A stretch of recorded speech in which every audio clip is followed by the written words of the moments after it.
Pink. What's up, guys? Hi, how you doing? How's your week been? Did you miss me? Because I missed you so much. Did you enjoy the party shop video from last week? Because I'm still enjoying it right now.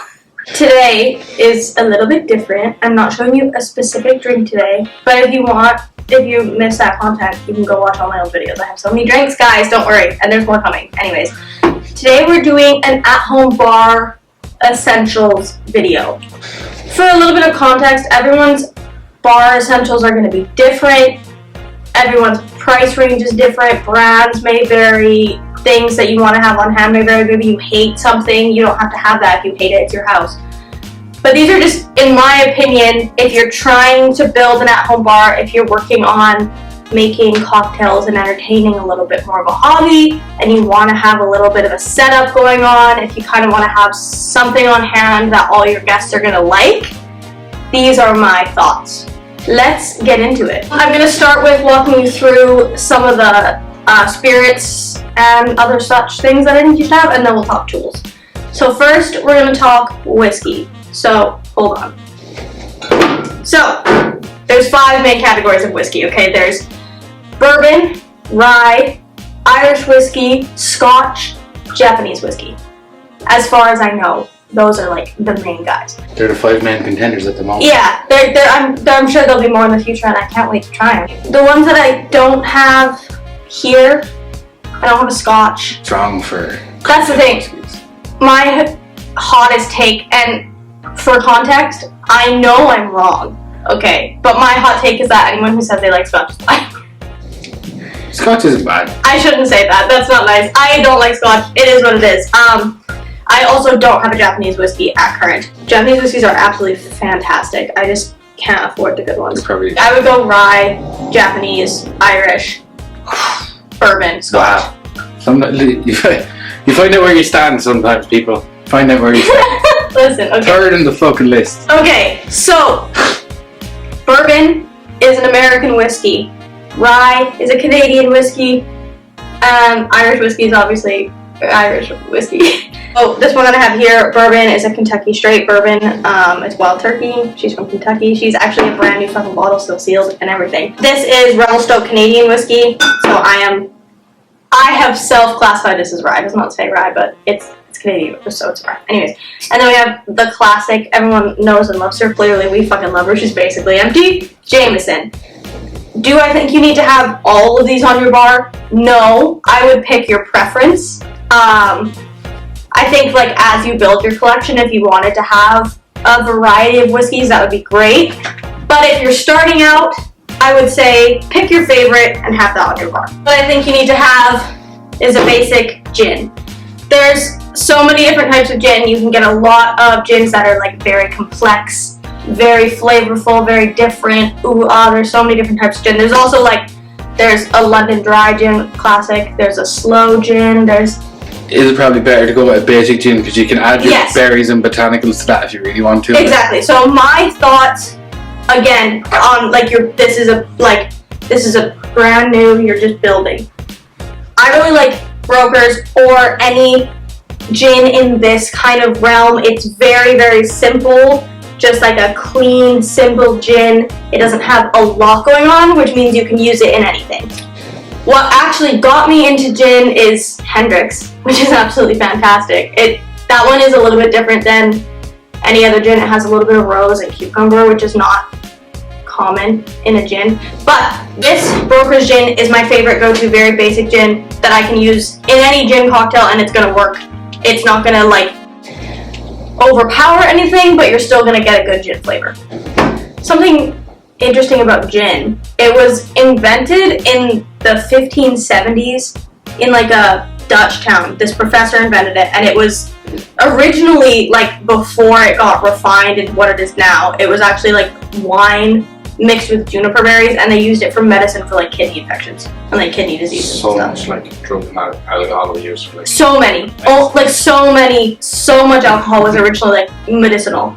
Every fucking alcohol, the original name comes back to water of life. Whiskey in Irish is Iskavata. Or yeah, life. Same, vodka. Same in Scotch. Vodka means water of life, not vodka itself. There's a different word. Also, the reason that gin kind of became popular is because you could make it for really cheap and you didn't have to age it. Like whiskey, you make it and then you want it to sit in a barrel for 40 fucking years and turn into whatever the fuck. Yeah. Gin is just ready to go as soon as you make it. A lot of wannabe whiskey brands now start off with a gin to get the money rolling because they're waiting for their whiskey to age. Oh, that's fucking genius. Teelings do it as well. They told us, we did their tour and they were That's so smart. You do a gin first because you got to get your money right. You got to get your capital in. That makes so much fucking sense. During the war in like 1689, whatever, they were drinking what was called like Geneva, which is like again an earlier stage of gin. And during the war, it was nicknamed Dutch Courage because they would drink it before they went to battle, which is another fucking common theme for alcohol. Also, did you know that EU legislation demands that juniper be the dominant flavor for them to be allowed to consider it a gin? I didn't know that. It makes sense, but like, yeah, even if there's juniper and if it's not the dominant flavor, it is not gin. I didn't even know what juniper is really. It's a berry. I know, yeah, but like I don't know if I've ever actually like tasted a juniper berry. I've only tasted it in gin. Moving on from gin. Let's talk vodka. Another bar staple. This is a tiny bottle, but it is what it is. The reason I'm using this bottle is because I have a lot of flavored vodkas on my bar, and our neutral vodka bottle is almost empty. Guys, sorry, it's time to crack it, y'all. What can I say? Cheers. Vodka is another one that originally it was called Zizenia Voda. I'm sorry if I'm pronouncing that wrong. But that translates to water of life, and it was eventually shortened to vodka, which means little water, because it has very little water in it. So like before, in like the early days of learning about distillation, to get a stronger concentrated alcohol, they would freeze wine. Because vodka doesn't freeze, right? So basically, they would freeze wine, and then all the liquor would like float to the top. Everything else would freeze, and the part that didn't freeze, they would drink. They would take that away and be like, "Oh, that was a very early version of vodka." It can be. It can also be made from grains. It absolutely can be made from potatoes, but it's most commonly made from grains. Also, which is fucking surprising because Russia obviously has the greatest influence over vodka. Like Russian standard vodka is kind of like the thing to get, but Poland actually is the first country to have called it vodka. Like they named it. Yeah, vodka actually hit Russia in like the mid 15th century, and of course, again, it was for medicinal purposes. Everything was for medicinal purposes. Also, back in the before times when in the before times when things were getting invented, blah blah, like the original vodka, by today's standard, would be considered more like an unaged whiskey, and it was super harsh. But it's been refined. Would it be like brown? Yeah. Oh yeah. Because it was. So that's where all this triple distilled, all this. Yeah. Exactly. There was this alchemist in like 1780, Theodore something, and he discovered that if you filtered it through charcoal, it made it a lot milder and a lot smoother. But yeah, like we were saying before, Smirnoff is one of the first brands, and it was bought by this guy Rudolf from Vladimir Smirnoff himself, and he's the one who brought it to America and like made it popular in this side of the world. In Sweden, they also obviously multiple people invent similar things, right? So in Sweden, they had also invented something that turns out to be vodka, and it was originally Absolut Rent Branden. I'm sorry again if I'm pronouncing that wrong. But then, based off of the success of Smirnoff, they shortened it to Absolut Vodka. And that's a fucking fire brand. Oh yeah, they popped off with Sex and the City with the Cosmo and their Absolut Citron. Yeah. Absolut, I think, might make some of the best flavored vodkas on the market. Absolut went viral in actually the 1970s, like 1979, I think, because they did this ad called Absolute Perfection. That was like their slogan, and it popped off, and it now it's a global sensation. This is my fucking favorite vodka fact of all time. Smirnoff did an ad fucking forever ago when, I was gonna say when misogyny was popping off. It still is. Anyways, basically they wanted to appeal to men, and they wanted to, I don't know, make it seem a little spicy. So their whole idea was to promote vodka as a clear whiskey, and their idea was that you couldn't smell it on your breath the same way that you can smell whiskey on someone's breath. So their little ad campaign was Smirnoff, it leaves you breathless. And And the idea behind it was that they could drink and go home to their wife and their wife wouldn't find out they were drinking. Nice. Fucking hilarious. Anyways, vodka is obviously, everyone knows this, a good staple to have on your bar. Brand preference is what it is. That's all I have to say about vodka. Tequila. We haven't tried this one yet, but we just bought the Rocks tequila. We're very excited. So tequila, again, we're going to talk about a few options. When you're starting out your base bar, I would just pick your personal favorite type of tequila. If I was to only have one type of tequila, it would be a Reposado. Not necessarily this brand, though this is a great brand. I'm not going to talk about all the types of tequila because I don't have enough knowledge. I'm learning, though. But the three types I have an extra añejo, I have a reposado, I have a blanco. Just different flavor profiles. This one is going to be the sweetest. This one is going to be like the simplest. That's my best way to describe it. I like a reposado. I think it brings the most punch to a drink without being too sweet or overpowering. So if you were just going to pick one, and if it was up to me, it would be a reposado. But a lot of people prefer blanco. It's more neutral for tequila. Like, it might be a little bit more versatile depending on what you like, but I do think you can use a reposado in any tequila cocktail that's going to be fire, in my opinion. Addictivo, this brand, is fucking sick as fuck. I got this bottle was gifted to me from my dad's bestie, shout out Terry, for taking photos with them, but their little like shtick, their little company thing is that no one should ever be without tequila. So even when your bottle's empty, you still have one more shot in the lid. Do I know how to take it out? No. So that's kind of cute. I think that's kind of fun as well. Same as whiskey. When you're starting out a base bar, I would pick your one favorite, and then if you get more into tequilas, you can grow your collection. But if you're just starting out, in my opinion, and you want to be a little bit elevated, I would go with Reposado, personally. Let's talk about rum. I should have 3 bottles here, but I don't. The 3 kind of main types of rum, you're going to have a white rum, a dark rum, and a spiced rum. I think a white rum is the most versatile. I have it I just kind of recently started getting into rum-based drinks, actually, when we went to that fucking tiki bar in Victoria, and when we got obsessed with the coconut shaft. That's kind of when I started getting into rum. I mean, Malibu is not an essential for your bar. It's an essential for me. That's what I'm saying. Yeah. Not an essential. Yeah, there's Malibu, like a coconut rum. I love it. It goes in way more things than you think it will go in. I swear. If you have an inkling to put it in something, it would probably work. But anyways, the other options would be a dark rum or a spiced rum. Spiced rum is like a very common one for a highball. Like a lot of people will drink a spiced rum and Coke. Same, like people will drink a white rum and Coke too, to be fair. Or a dark rum. I don't like that. That's gross to me. But a rum cocktail, fun and fresh. Those are kind of the 3 options. Again, I think when you're starting out, you can pick one to have and then grow your collection as you go. I think the white rum is going to be the most versatile when you're starting out, but that's just me. Next, we have, we're getting into the liqueurs of it all. Anyways, these are going to be very personal, but here's how I feel.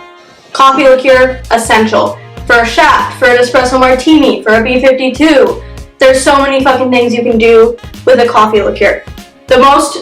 Probably the most popular or most commonly known would be Kahlua.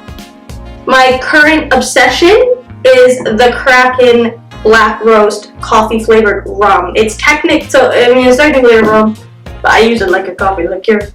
It is what it is. Kahlua would obviously be the other one.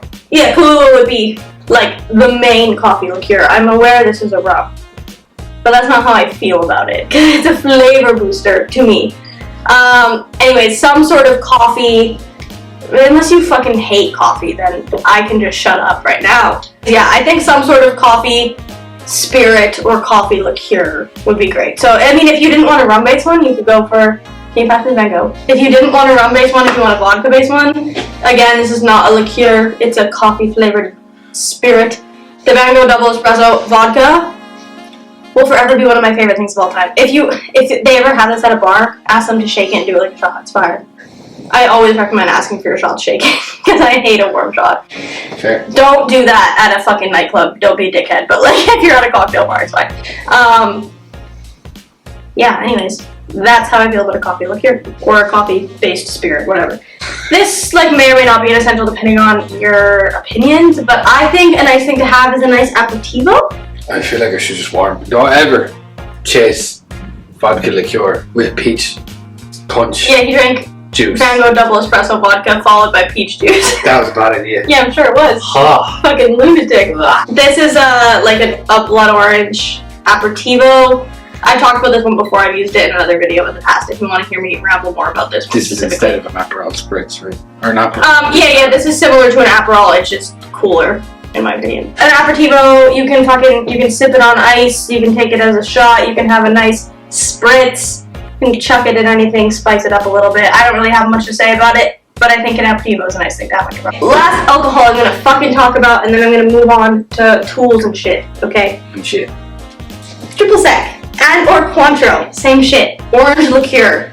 You would be surprised how many fucking cocktails this is in. It's in everything. It's also just I don't know, if you were looking at a cocktail recipe and there was some sort of other sweet liqueur that you didn't have, you could probably use this and it would probably still be delicious, unless it was something crazy. But anyways, triple sec, Cointreau, one of the most versatile liqueurs in the world. Why? I don't know, but orange liqueur just fucking works with everything. Another thing, just as a side note, if you've seen on some of my bottles, I have these little pour spouts with little caps that you can remove. You don't have to have them. I don't have them on all my bottles, but they're great if you want a free pour. If you're fine with measuring everything, which I measure everything for all my videos anyways, just because I'm showing you what's in it. But if you want to be able to free pour, it is a skill. You have to learn how to do it because you have to. There's counts for pours. I'll talk about it in a video in the future, but if you're even interested, just for clean pouring, I guess. Yeah, even just for the aesthetic of it all. If you're trying to be a fancy host and you're trying to be boop, boop, boop, and make you this quick drink, it looks nice. It's absolutely not necessary, but you can get them for pretty cheap if you want to spice it up a little bit. Some other basic ingredients to have on hand, obviously lemons and limes. They are in everything, and you want whatever possible fresh squeezed citrus. It tastes different. It does. You want to squeeze fresh as much as you can. Even if you squeeze a bunch before your guests come over and have them in little bottles like I do, it's handy.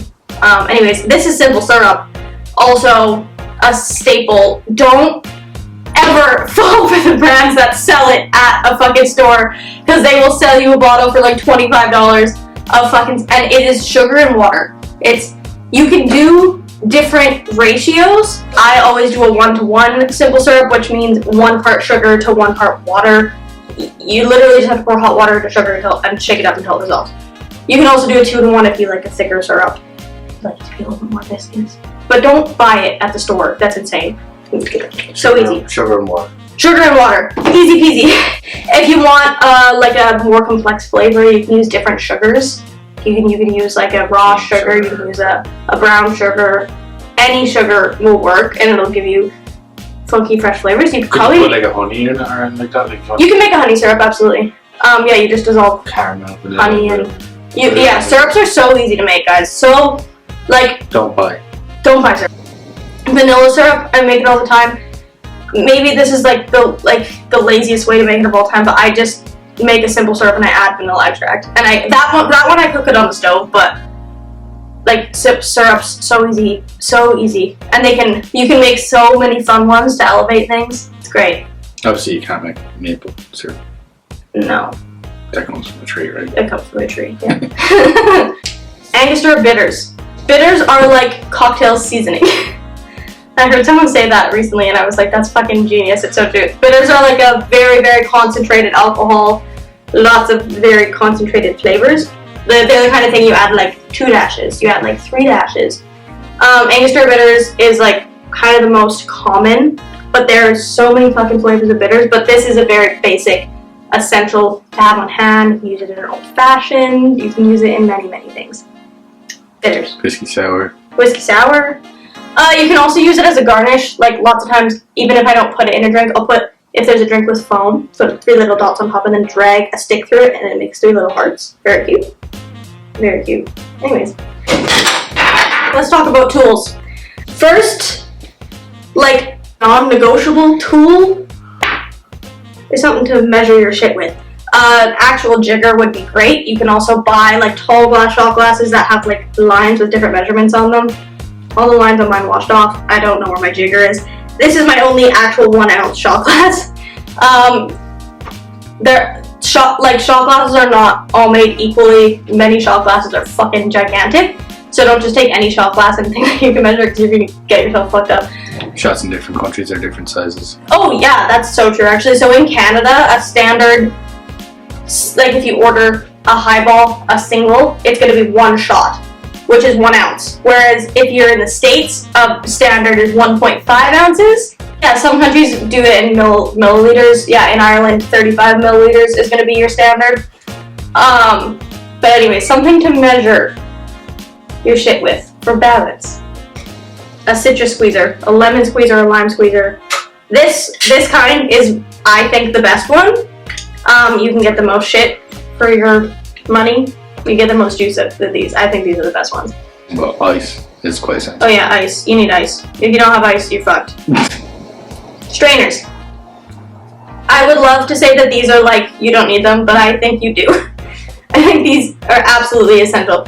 This guy with the spring is a Hawthorne strainer. It goes into your shaker tin or whatever vessel. We'll talk about that after, but Hawthorne strainer with a spring. You need them. You can find very, very cheap ones as well. You don't have to get ridiculous ones. Fine strainer. This is arguably less essential than who you ask.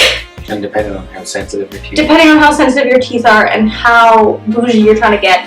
But if you strain through this, it's any little bits, not even like the main thing I'm trying to get out is like the little slivers of ice that break up when you're shaking, but also like little pulp bits, little seeds, whatever, that's gonna catch all of that and make your drink really polished. But this is the most necessary strainer. There's also another type of strainer called the julep strainer. I don't have one. What are they? It's like a big kind of flat spoon. Not flat, it's curved. It's a big spoon with holes. Like a slot spoon for cooking. Yeah, like I don't think you need it. Like this is the same shit. Another essential, bottle opener. This is a bar blade. Everyone needs a bottle opener. This is my EBS bar blade. Or a lighter. A lighter? No, a bottle of lighter. Well, I can open a bottle. One could open. A bottle opener so you don't hurt your hand. Now we're going to talk about some ones that you could have, but you don't need. A spoon. A bar spoon is going to be really long. It's going to have this little spiral here because for non-shaken drinks. Yeah, if you're pouring like soda, you can pour it against this and it will like run down and it's beautiful and it doesn't spill and blah blah blah. Also to stir your drinks or like to scoop up a cherry, to scoop up a garnish, whatever. Do you need this? No.